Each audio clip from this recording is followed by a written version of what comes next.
नमस्कार, welcome to our series on alopecia. यह alopecia series में हमारा पहला वीडियो है।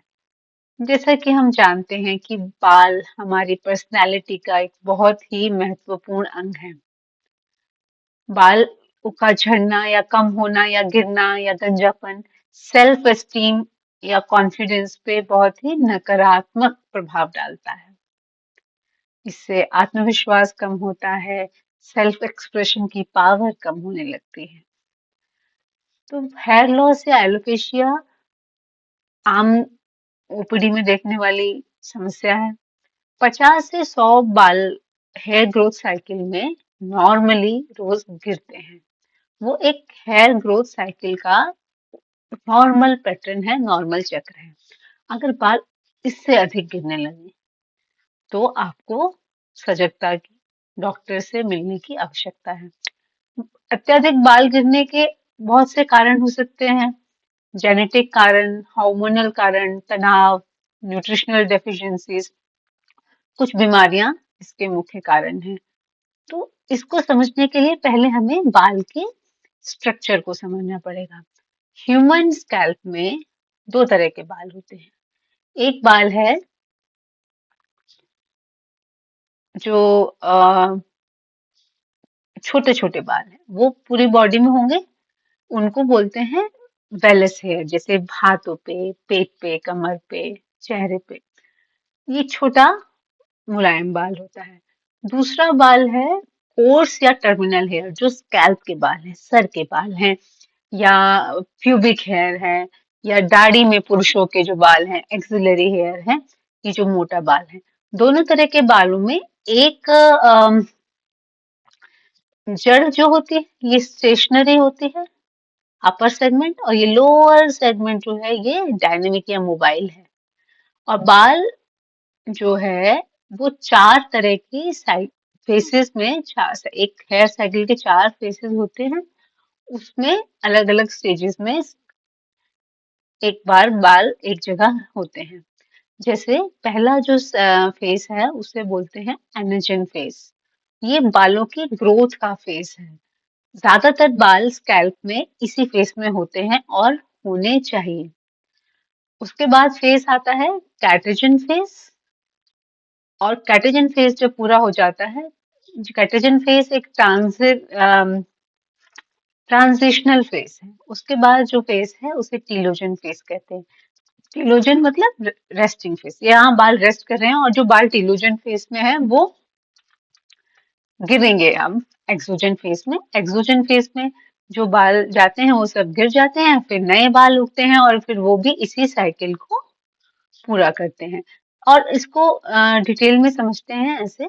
देखिए, ये एनर्जन फेस है, ये ग्रोइंग फेस है।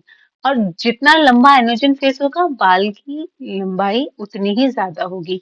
एक हेल्दी ह्यूमन स्कैल्प में ये कुछ सालों से लेके कई सालों तक हो सकता है, एनर्जन फेस। और एनर्जन फेस में ज्यादातर बाल, हमारे 80 से 90% बाल इसी फेस में रहते हैं और रहने चाहिए। एनर्जन फेज के बाद एक ट्रांजिशनल फेज आता है जिसे कैटेजन कहते हैं। ये करीब 5% बाल सर में इस फेज में होते हैं। कैटेजन फेज, इनकी अब ग्रोथ नहीं हो रही है। इसके बाद एक रेस्टिंग फेज है, टीलोजन फेज। ये जो फेज में बाल हैं, इसके एंड में ये गिर जाएंगे। 5% बाल करीब इस फेज में होते हैं। और इसके बाद ये बाल गिर जाता है, फिर नया बाल आता है, वो एनर्जन फेज में जाता है, कैटेजन में जाता है, फिर टीलोजन में जाता है। अगर किसी भी कारण से बाल एनर्जन फेज से जल्दी ही टेलोजन फेज में चला जाए, एनर्जन फेज को पूरा ना करके टेलोजन फेज में प्रेसिपिटेट हो जाए चेंज, तो हेयर फॉल होने लगता है। और यही हमारे गंजापन या एलोपेशिया का कारण है। तो एलोपेशिया, गंजापन या हेयर लॉस कई प्रकार का हो सकता है। इस सब में एक जैसा नहीं होता है। या तो आपका डिफ्यूज एलोपेशिया हो सकता है, मतलब आ, सारे सर में से बाल गिर रहे हैं, या कुछ पैचेस में बाल गिर रहे हैं। कुछ पैचेस में बाल हैं, कुछ कुछ जगह बाल नहीं है। या किसी एक बॉडी पार्ट से बाल गिर रहे हैं, जैसे दाढ़ी में से बाल झड़ने लगे ना, बियर्ड पे एलोपेशिया हो गया। या कभी कभी सारे शरीर में से ही बाल गिर जाते हैं, एलोपेशिया यूनिवर्सैलिस, आईब्रोज और बॉडी के दूसरे बाल भी नहीं है। तो ये विभिन्न विभिन्न प्रकार के हेयर लॉसेस हो सकते हैं, जैसे लोकलाइज या डिफ्यूज, टेम्परेरी या परमानेंट। ये पुरुष महिलाओं दोनों को होते हैं और सभी एज ग्रुप्स में, छोटे बच्चे, बड़े, महिलाओं, पुरुषों, बुजुर्गों, किसी को भी hair fall, hair loss, alopecia हो सकता है। एलोपेशिया दो तरह से रहता है, मतलब बाल का झड़ने के बाद जो बाल की जड़ है वहां पे अगर स्कैरिंग हो जाए, वहां अगर अब जड़ की जगह जो है, तो इसको बोलते हैं स्कैरिंग एलोपेशिया। यहाँ पे बाल का वापस आना मुश्किल है। दूसरा एलोपेशिया जो कॉमन है वो है नॉन स्कैरिंग, यहाँ बाल वापस आ सकते हैं। तो यही हमारा जो इंटरेस्ट का टॉपिक है, non scaring alopecia. Non scaring alopecia के भी बहुत सारे तरीके के एलोपेशियाज होते हैं, जैसे diffuse alopecia, androgenetic alopecia, alopecia areata, traction alopecia, hair pulling tics. एक एक करके हम इसको अलग अलग वीडियोस में इस सीरीज में आगे देखेंगे। शॉर्ट में मैं आपको दिखाती हूँ कि ये जो डिफ्यूज एलोपेशिया है वो कैसा दिखता है। डिफ्यूज एलोपेशिया में क्या होता है कि हेयर लॉस, सारे सर पे से बाल गिर रहे हैं, एक कुछ सी खास जगह पे नहीं, मतलब एक डिफ्यूज पैटर्न है, ये सारा बाल जो है वो गिर रहा है। और ये सबसे कॉमन एलोपेशिया है जो डे टू डे प्रैक्टिस में दिखता है। इसमें वही हुआ, एनाजन फेज प्रेसिपिटेट हो गया है टिलोजन फेज में जल्दी ही, समय से पहले।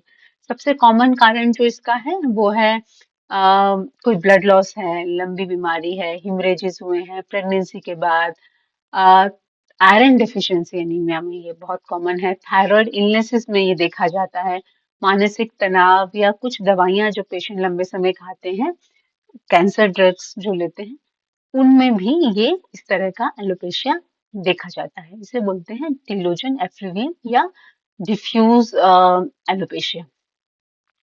एक अलग तरह का एलोपेशिया है, ये एंड्रोजेनेटिक है, ये पुरुषों और महिलाओं दोनों में होता है।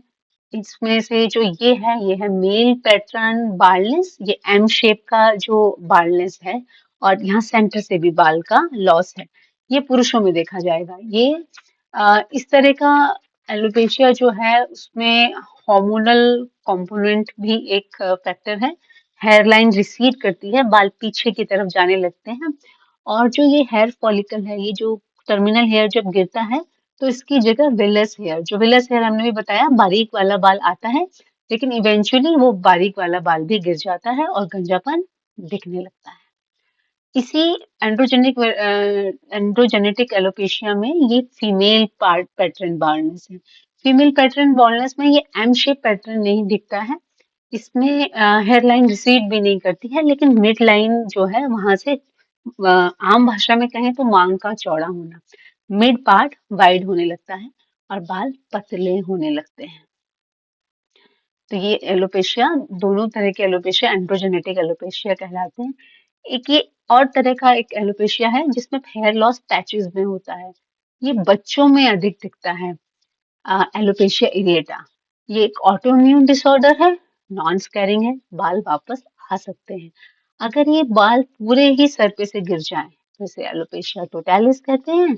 अगर पूरी बॉडी से ही बाल गिर जाएगा तो उसको एलोपेशिया यूनिवर्सैलिस कहा जाता है। तो किसी भी तरह का अगर एलोपेशिया है तो जनरल प्रिकॉशंस क्या लेनी है वो हम आज डिस्कस कर लेते हैं। तो जनरल प्रिकॉशंस में सबसे पहले है भोजन। एक बैलेंस्ड न्यूट्रिशियस डाइट की बहुत जरूरत है, क्योंकि क्रैश डाइट्स या अचानक से बहुत कम वजन कम करने के लिए जो बिल्कुल खाना खाना बंद कर दिए हैं, तो हेयर फॉल बहुत कॉमन देखा गया है। तो आपकी जो भोजन है वो ऐसा होना चाहिए, बैलेंस्ड होना चाहिए, उसमें एडिक्वेट अमाउंट में न्यूट्रिशन आपको मिलना चाहिए, ये आपको ध्यान रखना है।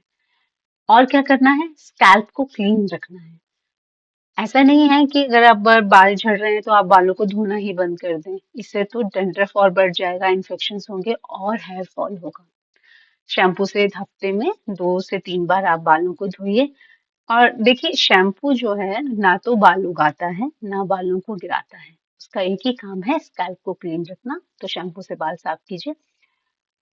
अगर आप hair treatments, spa, keratin treatment, straightening, Botox आदि ट्रीटमेंट्स में इंटरेस्टेड हैं, हेयर फॉल हो रहा है तो ये ना करवाएं।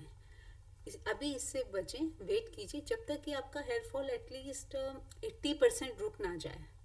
तब तक आप किसी भी तरह के हेयर ट्रीटमेंट से बचें। और क्या करना है? और करना है कुछ basic blood test. Iron deficiency, anaemia और थायराइड इलनेस हमने डिस्कस किया कि एलोपेशिया या डिफ्यूज हेयर लॉस का कारण है। तो सीरम फेरेटिन की जांच, विटामिन B12 की जांच, विटामिन डी की जांच और सीरम TSH की जांच करवानी चाहिए। इस वीडियो में अभी इतना ही। आपका बहुत बहुत धन्यवाद हमारे साथ बने रहने के लिए। हम आगे के वीडियोस में डिस्कस करेंगे अलग अलग तरह के एलोपेशियाज, उनका इलाज और उनका होम्योपैथिक मैनेजमेंट। Thank you.